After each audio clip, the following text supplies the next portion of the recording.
Are you guys ready for part 20 of your Firebird update? Let's go.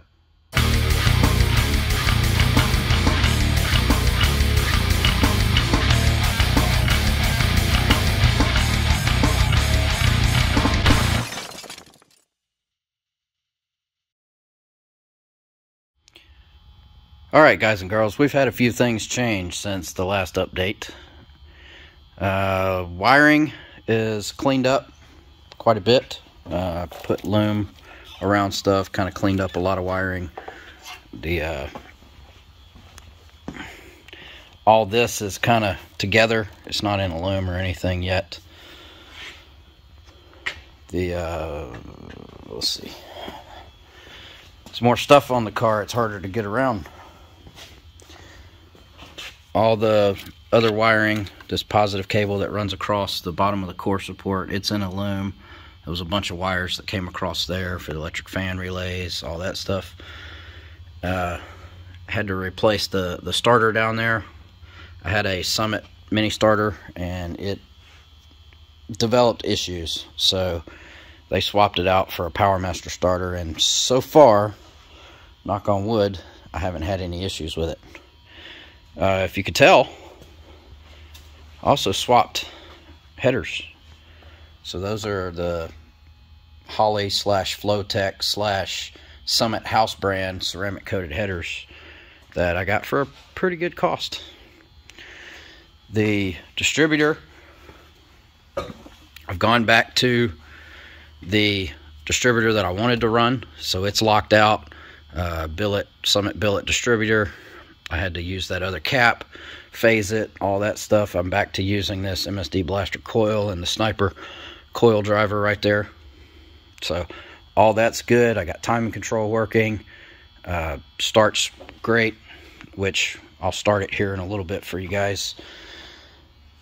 If you remember from the last video, probably not, I had a big loop right here and just tying these two together because I installed the AC box, and since the heater core goes through that, I waited to do these hoses. So that's all hooked up now.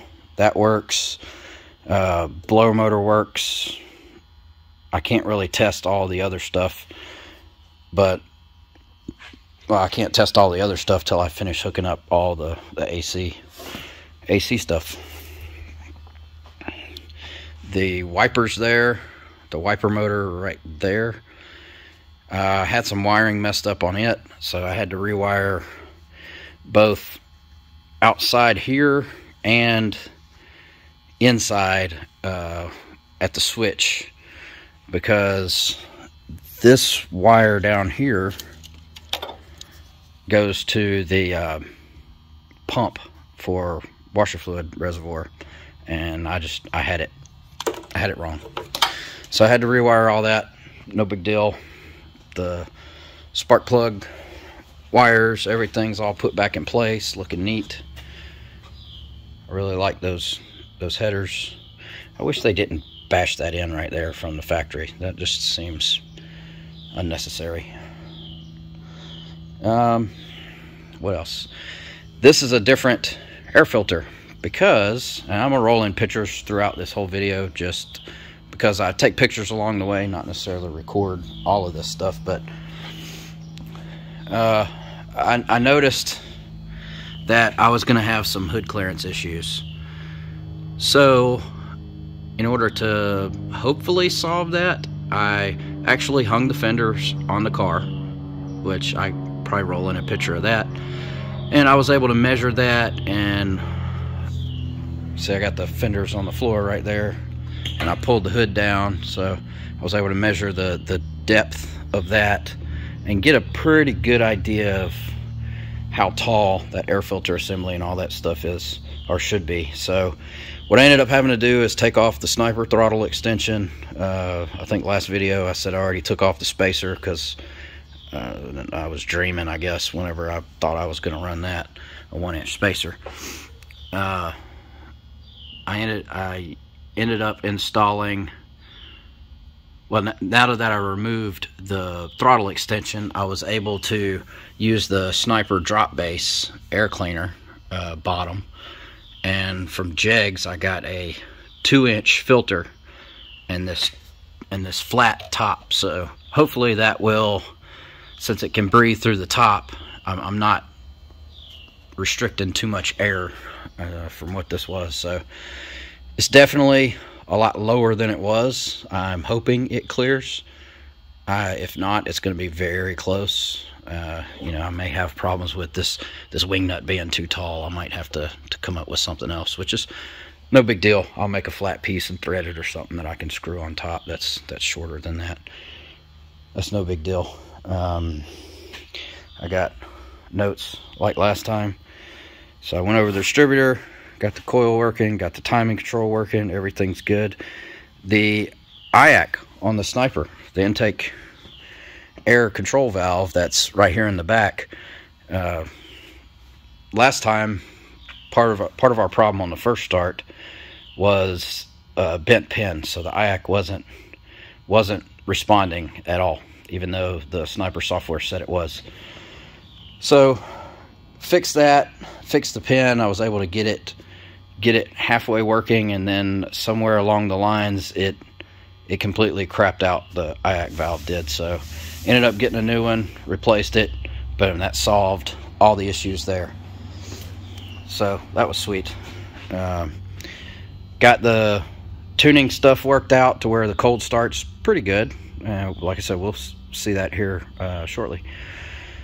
You know, the IAC settings, the fuel shot, all that kind of stuff. You see over there, when we were over there a minute ago, I got the AC box installed.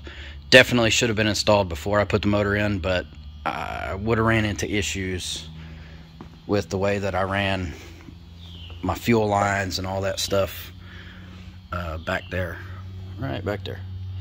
So Firewall's kind of busy with this big ass AC box, heater box, and all that. So is what it is. The temp gauge inside, I was having some issues with that middle gauge. I know it's dark in here. That middle gauge right there, it was bad, so I ended up replacing that. The emergency brake, again, I know it's dark. Well, that's too dark. Hold on, let me get a light. Alright, where was I? So, emergency brake pedal, that's painted and reinstalled, as well as all the panels and trim pieces, except for this top one I still need to do, because I'm debating if I want to even run this little microphone thing for the radio or not. I'm leaning towards not. There's that gauge I replaced. In messing with the car, I've got a lot of the ducting in as well. So in messing with the car, I was able to put it in gear and run through all the gears, and the tires rotated and everything. No weird noises, nothing like that. The only problem I had was I've bled the brakes a couple times by myself, but they're still not good enough, so the brakes aren't stopping the tires, so I can't really go out of drive to reverse or park. So it is what it is. I put the wheel center caps on that I had that custom sticker made on Etsy. It looks alright. You know, they're not the original style to those Anson Sprint American Racing wheels, but you know, they don't make those anymore that fit this. So got that, got the little American flag, valve stem covers for my dad, and full exhaust. Exhaust is completely done. It looks nice. Got the tips on there, the split tips that I wanted. That was a requirement of mine. I had to have that. And I'll roll in a few pictures right now of we went through a couple iterations. I had a couple of buddies help me with the exhaust. So we did basically the front half of the exhaust, and then we did the back half, and we ended up redoing the back half, and because it wasn't right, I had to get some more pipe, and I think it turned out pretty sweet now. So now I got the tips that I wanted, so everything's cool. The air shocks in the rear, finally hooked those up. So these are actually hooked up now, and I ran the airlines back to where my dad had them, because he used to have a set of Monroe shocks on here. Right here in the trunk, there's your little Schrader valve for adding or removing air. Seems to be holding, so I think we're good there.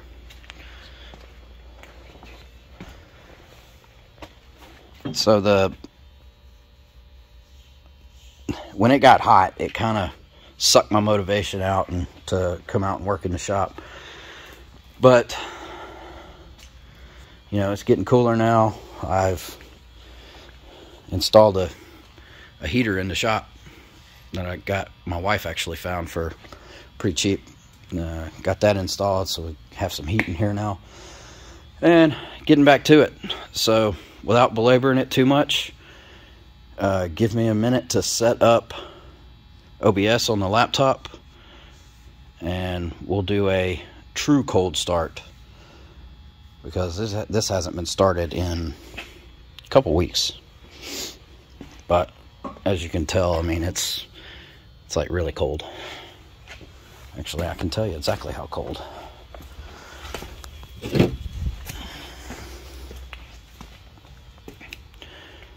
You can see those headers are 50 degrees.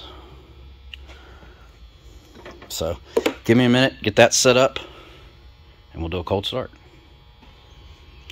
All right, cold start, let's go. I had the fuel pump unplugged.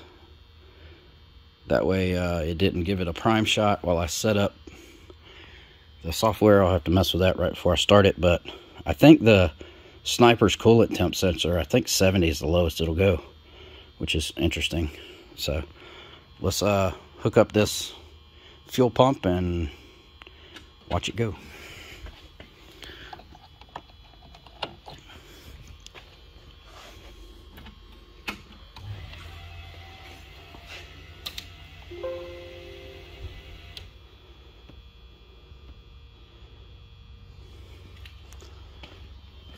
All right, let's see what she does. Super cold.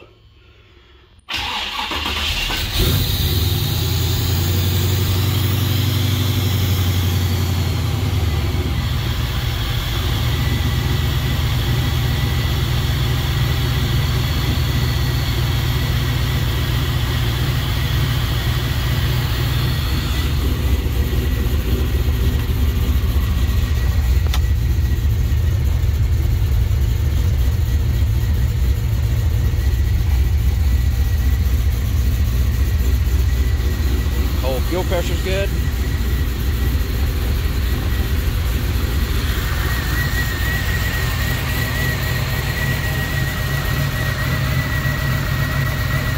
You guys can see that already.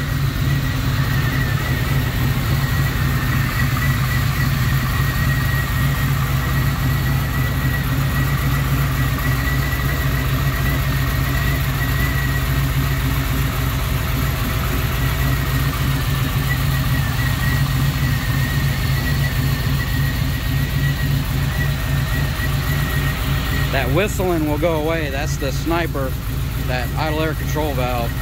So as it gets warmer, it's programmed, the RPMs will drop and that IAC will close. See, like right now, the IAC's showing at 28-29%. So, like I said, it'll drop as it gets lower. It should be between 5 and 8 or something like that.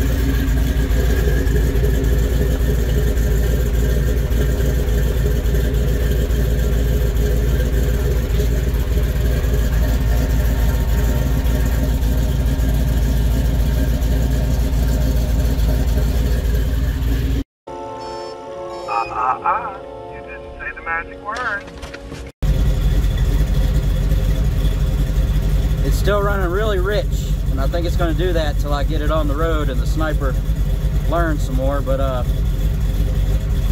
let me give you a little bit of beans.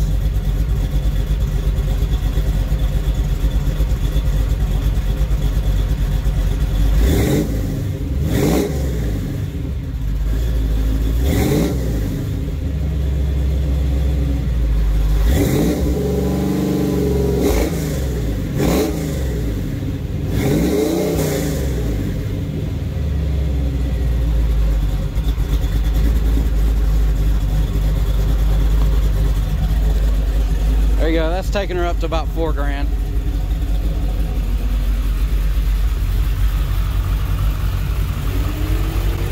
There goes the fan, kicking on. IX looking all right. The damn gauge screen kept disappearing on that, but you know, it is what it is. So.